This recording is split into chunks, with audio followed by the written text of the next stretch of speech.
let's see how meditation works, okay? And let's look at this map. So the ancient wisdom seers of this great tradition, Vedic science, they said there are 7 states of consciousness that kind of merge into each other, and one state leads to another, leads to another, leads to another.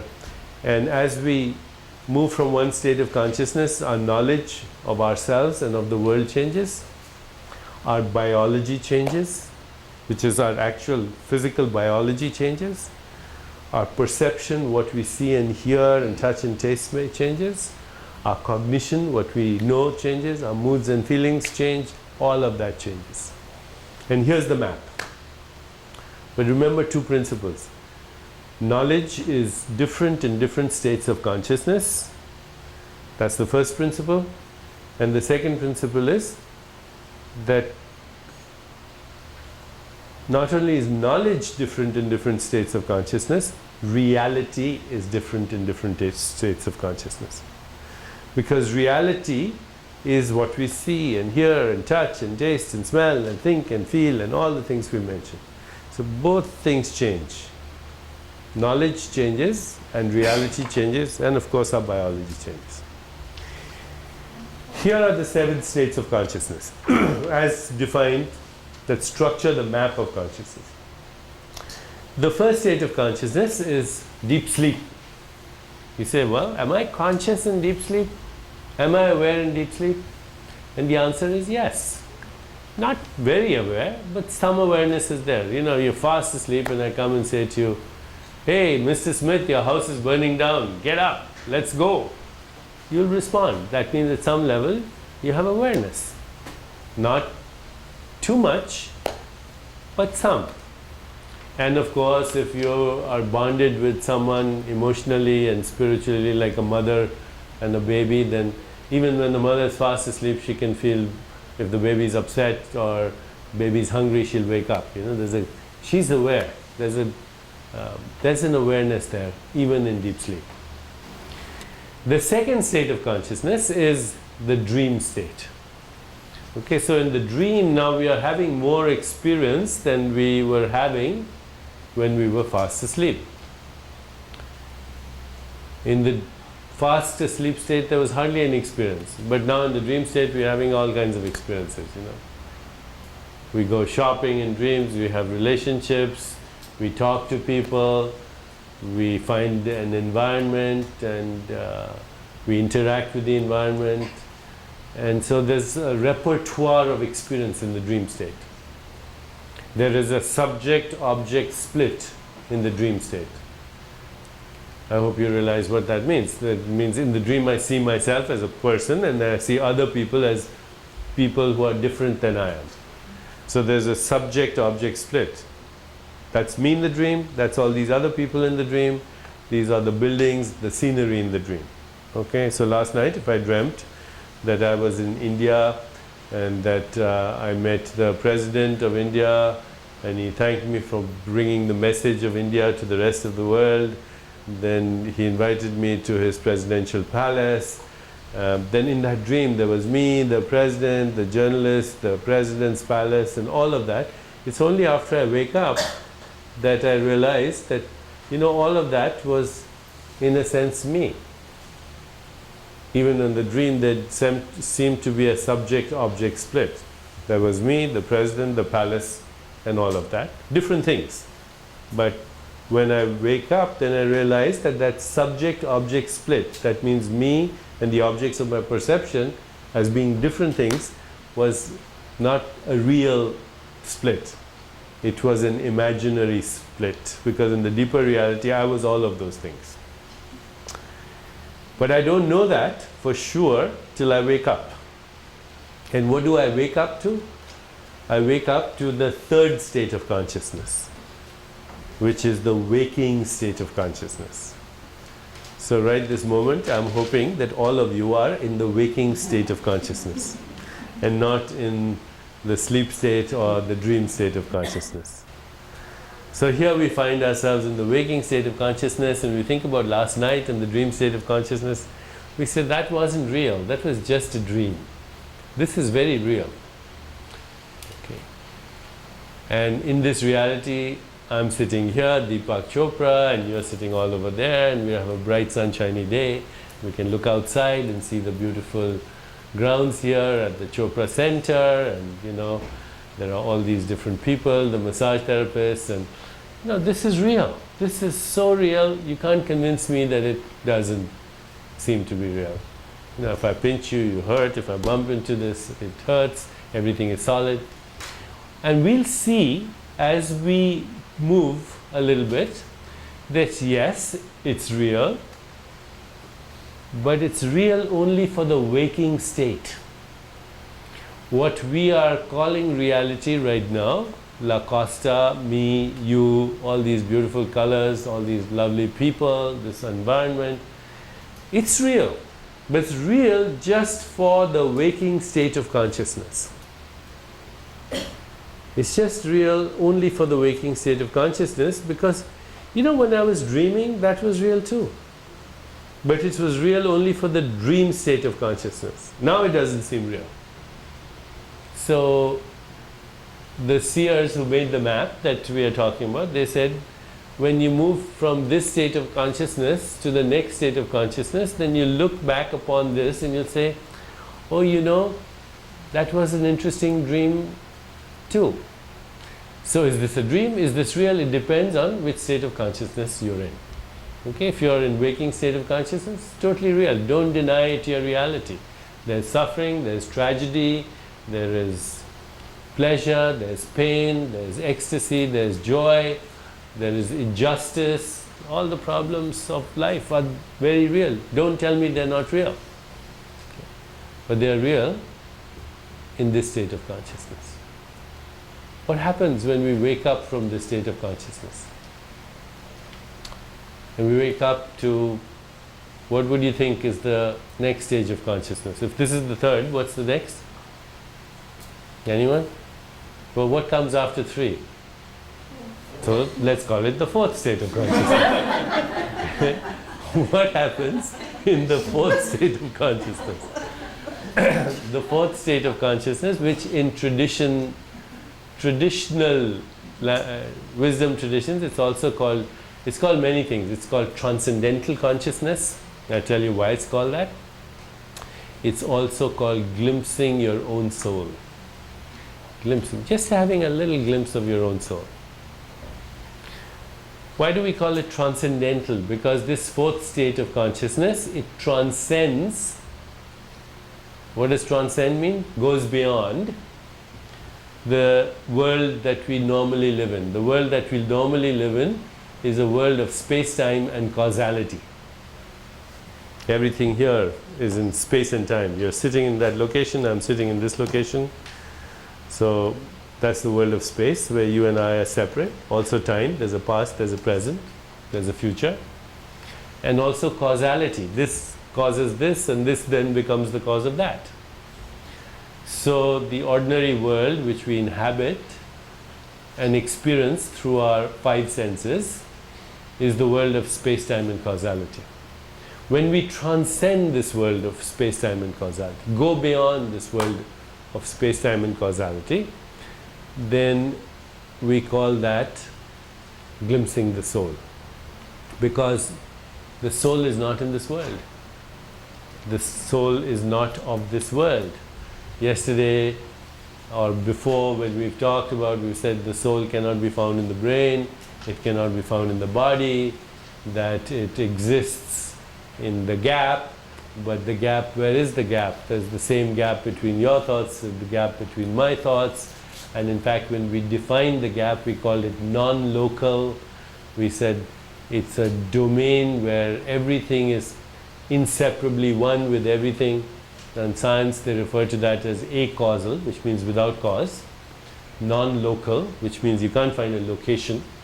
Anything that has no location in space or time. Acausal, non-local, quantum mechanical. Quantum mechanical means at a very deep level of nature, subatomic level of nature, beyond subatomic level. So acausal, non-local, quantum mechanical, interrelatedness, where everything is instantly synchronized and related to everything else. So next time you're at a cocktail party and you want to show off and somebody says, so what's a soul? You say it's a domain of acausal, non-local, quantum mechanical interrelatedness. Okay? Pretty good definition of the soul. It's beyond space-time. It has no cause. It has no location. And over here, everything is inseparably connected and synchronized instantly with everything else. We said yesterday there are 5 qualities to this. It's a field of infinite possibilities. Everything is connected to everything else. There's a proliferation of uncertainty. There is quantum leaps of creativity. And there's observer effect. It's where you co-create with God or co-create with the infinite source consciously. Okay? Now, of course, you know, when you go to the writings or the sayings of the ancient seers, they didn't say causal, non-local, quantum mechanical interrelatedness. They used simpler language. They said, water cannot wet it, wind cannot dry it, weapons cannot shatter it, fire cannot burn it, it's ancient, it's unborn, it never dies. But they're talking about the same thing. Something that is unborn cannot die.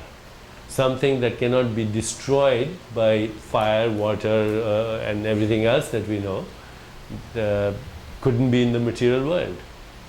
Something that has no beginning in time and no ending in time also doesn't have a location. Because as soon as you say location in time, so what was there before the beginning?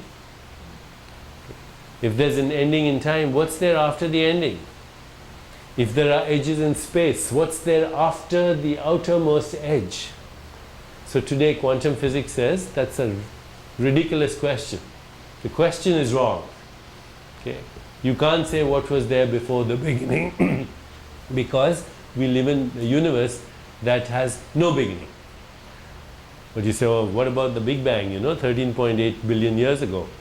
What was there before the Big Bang? And scientists will immediately tell you that before the Big Bang was the potential for the Big Bang, where space-time, energy, information and matter all existed as a field of infinite possibilities. So the question itself, where, when, becomes irrelevant when we enter the 4th domain. Okay? And that's what exactly the seers of India said. This is a domain that transcends space-time and causality. But so when we start to experience that domain through meditation, we start to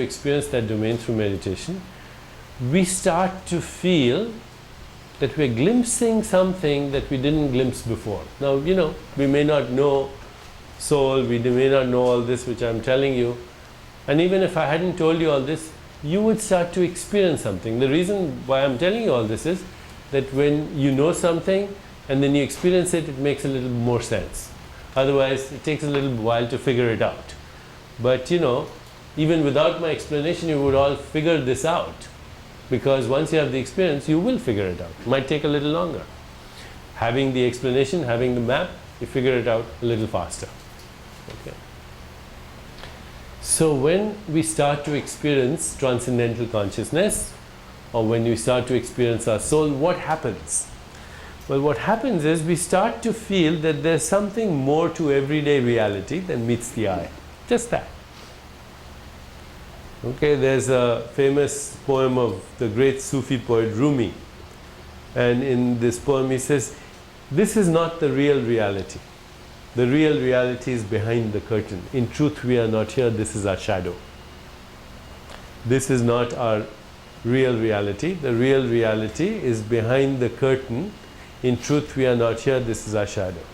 So you start to peek in a little bit behind the curtain. Something is happening there, which is what is projecting itself as here.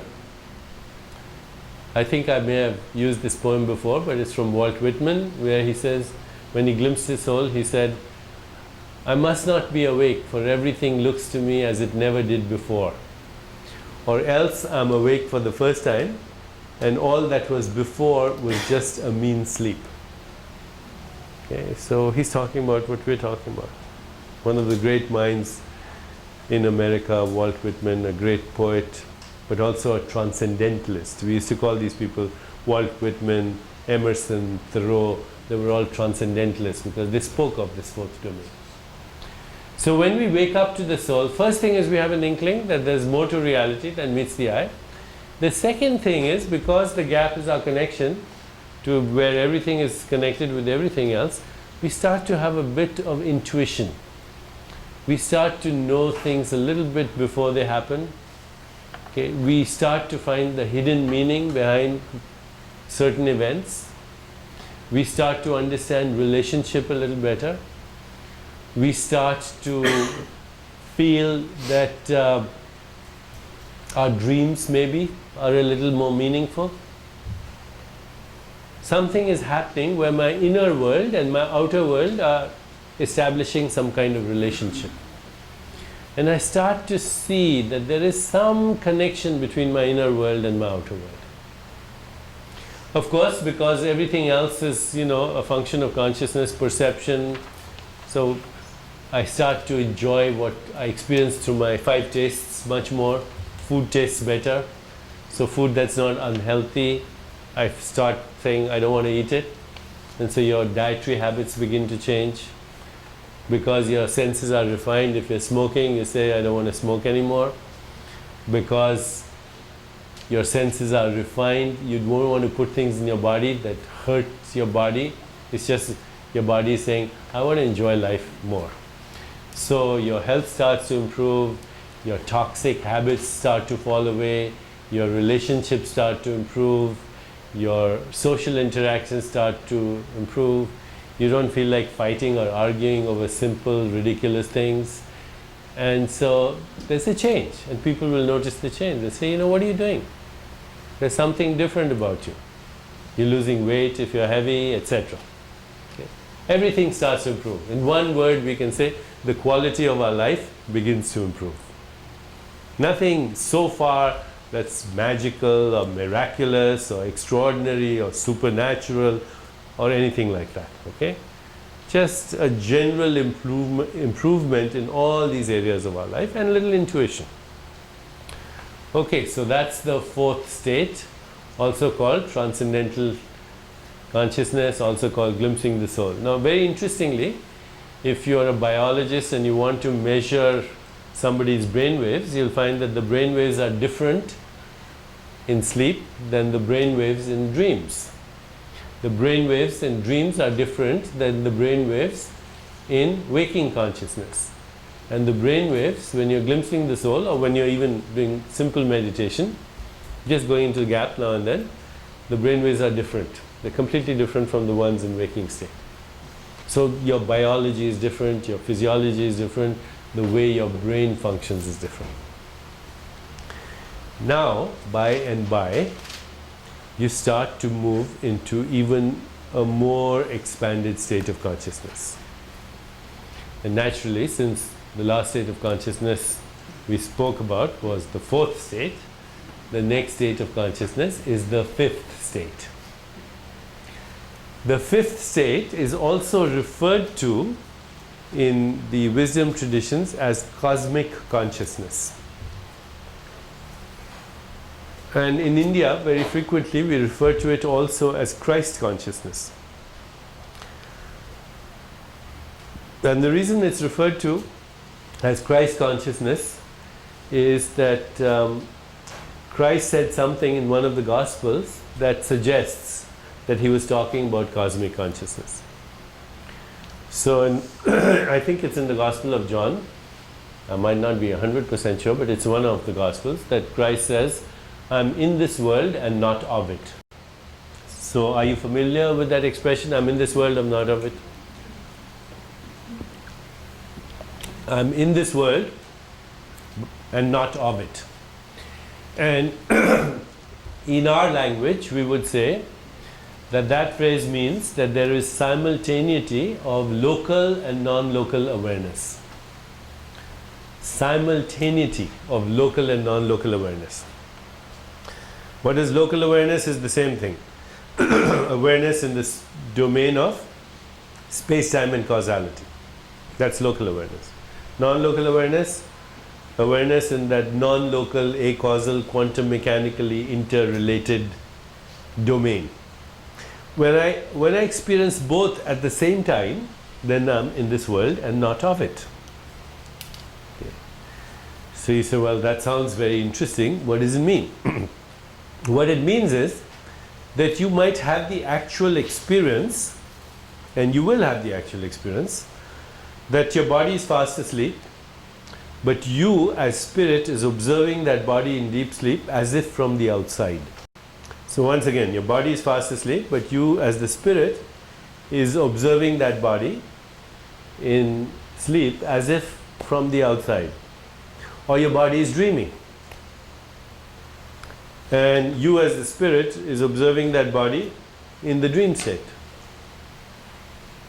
Or your body is sitting on a chair and giving a lecture. So when you have the simultaneity of this experience, local and non-local, in all the other three states, when you have the simultaneity of local and non-local, in all the other three states, which means in waking, in dreaming and sleeping, that's called cosmic consciousness. There's a clear separation between this is the activity of my body-mind in sleep, but I'm not my body-mind, I'm the one who's watching it. So how could I be that? Or this is the activity of my body-mind in dreams, but I'm not in the dream state, I'm watching the dream state, so I'm not that body-mind. Or this is the activity of my body-mind, it's playing tennis or golf or something. Oh, there is my body and my mind involved so much in that golf game, I'm watching it. Okay, so you can say local and non-local awareness is also the alert witnessing of all the roles that your body and mind play all the time. We don't realize this, but our body-mind is playing a role. And what's the role? Well, I'm this guy who wrote these books and knows all this stuff, and he's giving you this lecture. But then, as soon as I leave this lecture, my son may call me from Los Angeles and say, Dad, do you want to go out, have some fun tonight, let's go see a movie? Then I'll suddenly play the role of a father. Then, of course, I might be thinking of a patient. I might start playing the role, my body-mind might start playing the role of a doctor. Play the role of a brother, of a child, and of course I've played so many roles already, Every day I'm switching roles. It's like all these people who are competing for the use of my body, There's a doctor, there's a teacher, there's a husband, there's a son, there's a father, there's a brother, all these different people, and they're all competing for the use of one body.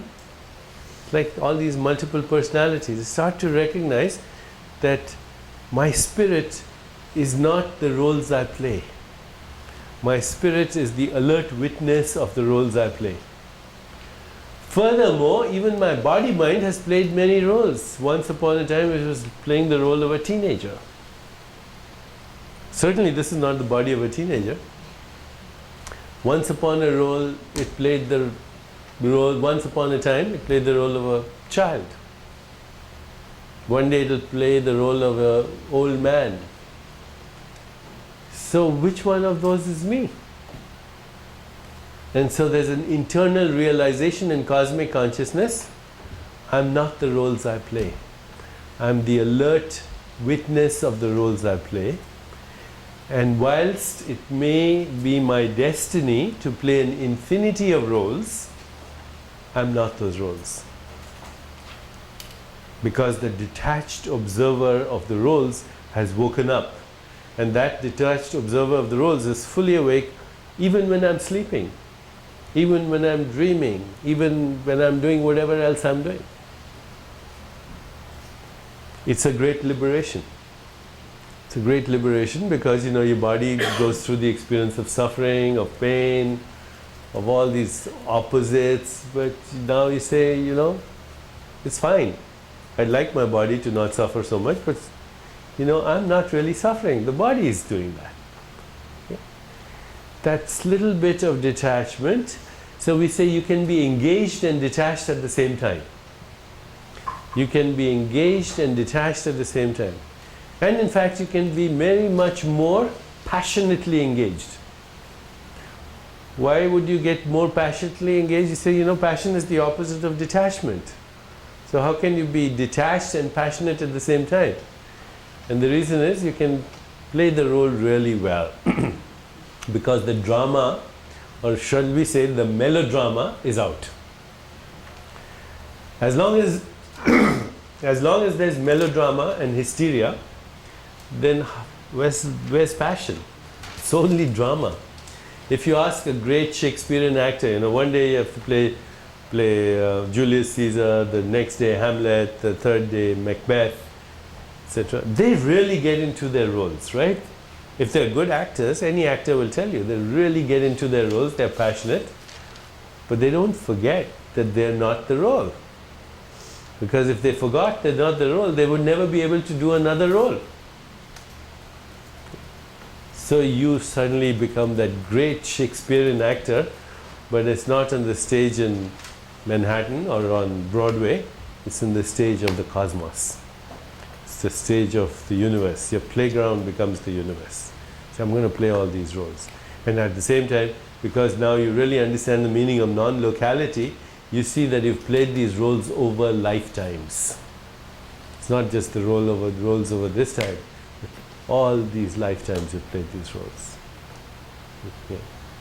You also start to see that now, because you're clearer, you're not just the actor on the stage of life, but you're the producer, you're the director, you're the choreographer, you are the hero, you're the villain, you're the prisoner, you're the prison walls, you're the liberator, you're the music director, you're everything. You made the whole thing up, and it was so much fun, but now you also realize you can make it a little better because you're more aware, which is already a property of the universe, which is already an activity of the universe. How does a human body think, thoughts, play a piano, kill germs, remove toxins, make a baby all at once? How is it that a little tilt of the earth and summer comes, or spring comes even better, and birds begin to migrate, and fish go to their spawning grounds, and the groundhog comes out of the earth, and flowers bloom, and you fall in love and write poetry? That's all synchronized. It's one activity. It's all one activity. So now that you're part of that one activity, everything starts to be just the way it should be. Great seers used to say, in my world, nothing goes wrong. But soon that world will also become our world, because the my begins to expand. It says, it's not just me, it's us. So there's more love, there's more compassion, there's more understanding, all of that, along with synchronicity. Synchronicity is called meaningful coincidence. So coincidences start to happen. And you ask yourself, what's the meaning of this coincidence? And suddenly another coincidence occurs, or you have an insight, or your relationship changes and you find out the meaning of the coincidence. Situations, circumstances, events in your life start to give you the answers to your questions. It's not that you ask God a question, God says do this or do that. You ask a question, and then situations, circumstances, events, insights, imagination take you in the right direction. They start to take you in the right direction. Or you might say life flows for you. You're in the flow of the whole universe. You're in the flow of the whole universe. That's cosmic consciousness. Cosmic. Also, because now you're expanding your sense of self, you're connecting with everything, then, if you connect with everything, that means I connect with you also. So I feel more compassion. I feel more love. I feel less selfish. It's not all about me and mine. It's about how can I help you? How can I serve? So some of those qualities that we associate with greatness start to bloom in our awareness, in our behavior, in our thinking, in our emotions, etc., etc. So let's call that the fifth state of consciousness, or cosmic consciousness, or Christ consciousness. That would lead to the sixth state of consciousness. And what's the sixth state of consciousness? It's also called divine consciousness. divine consciousness, God consciousness. Now some people, I don't know why, but they're allergic to these words, divine, God, etc. So if you happen to be somebody who doesn't like these words, then you say refined cosmic consciousness. Now what happens in refined cosmic consciousness or in divine consciousness is the following. That ever-present witnessing awareness that we were speaking of. Remember, we've been speaking of this ever-present witness, the soul, fully awake. Okay, fully awake. And now it's been awake in sleeping, dreaming and activity. That witnessing awareness starts to wake up not only in the subject of experience but also in the objects of experience. Let me repeat that. That ever-present silent witnessing awareness, that quality of witnessing, fully wakes up or starts to wake up in the object of awareness. So if somebody can pass me that sunflower, if you don't mind, can you pick it up and show me the sunflower? Just bring it here, if you don't mind. You'll pass it on. Okay. So here we have a sunflower,